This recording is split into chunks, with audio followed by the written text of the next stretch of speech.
so what we did, and they play this clip of Steve going, tomorrow, all hell's going to break loose. And I'm sitting there and it's going to be historic. Oh, no. It's going to be historic. What we were discussing, and if you watch any of the episodes, and these are the old ones where like Steve's got like the long hair, we've all got the cans on, the big headphones, and we'd been sort of like living in the war room for like weeks on end at this point, that we were going to adjudicate the election from the well of the Senate. Right. And we were going to open up this debate at a scale and on a scale with a platform that no one had seen before. This wasn't going to just be Giuliani, and it wasn't just going to be a couple lawyers. It was going to be senators. It was 150 congressmen. Right. And then a couple of senators, because you need both in order to challenge it. And then the riot started. And I was there that day. And I was coming down from the top of Capitol Hill, so walking down the hill on Constitution Avenue, walking down towards the National Mall, and I'm walking. It's myself, Raheem Kassam, and we were headed from where the war room is on Capitol Hill down, and Trump's still speaking at this point. I know. So Trump's still speaking, and we had head out because I was going to my studio, which was in a different building, but down the way there. And we're coming out, and as we round the corner, like the crest of the hill on Capitol Hill, we see, I saw a lot of people with red hats, and I said, "Hey, there's a lot of people down there." And I think those are like Trump people, it's like MAGA people, MAGA hats. But you were thinking, why aren't they listening to Trump? And it confused me because I knew, because we had the feed going, and we could hear. We were still keeping an eye on it, but you have to get set up for your next shot. So you have to move to where, and we were going to the top of the building so we could get the look down to cover the march. And I couldn't understand. So why are these people here now? Because he's still speaking down at the ellipse, which is, and that's like a 35-minute walk. That's not a short walk. And then all of a sudden, as this is going, and I said that to him, and even before Raheem has the ability to look down and see it, we hear boom, boom. And that was the flashbangs that went up by the Capitol Police onto that crowd of people. And then that's the moment when all hell did break loose, but not with a debate in the Senate on the actual affidavits. That's what they wanted to prevent, the testimony. And so this is why they had to incite the riot, because they threw a riot to prevent the adjudication, to prevent the debate, to prevent it from being held in the well of the Senate. So what actually happens after all the dust clears, they meet later that night on January 6th. Mm-hmm. There's no debate is held, and they just ram it through. And Mike Pence, who was never asked to overturn the election. He lies every single time he says that. He constantly lies about this. He was never asked to overturn it. All he was asked to do was to rule that there was a dispute and send it back to the states. That's it. That's all he was asked to do. And then it goes back to the state legislatures, which the Constitution holds. That's it. Can I ask a question? All he had to do. So when he lies... The Constitution says that if there are... Can you get closer to the mic, Mo? Oh, yeah.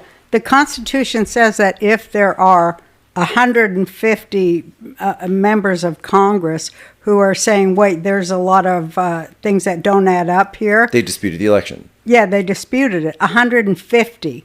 That you need to have a meeting to discuss it. And that's what they rushed past it. They broke the constitutional laws. Right. And so he says, I didn't have constitutional ability, it's BS.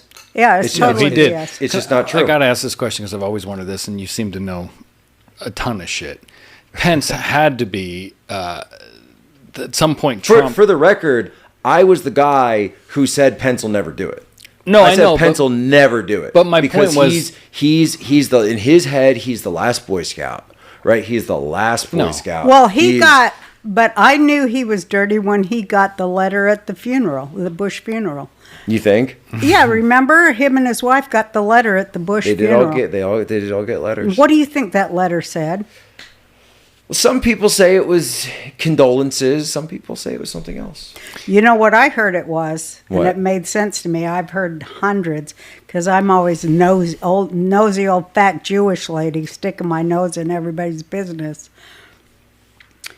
And everybody's told me a different thing. I talk to a lot of people, you know, and one guy who's high up, he told me, well, it was our promise to counter. I go, okay, and I saw all that. I could see that and everything, because I watch it over and over, their faces, especially Hillary and Michelle. It's the only time they're ever together. They're all together like that. And so I've been looking at it for years and years, but I finally got it like 2 nights ago. It came in my head.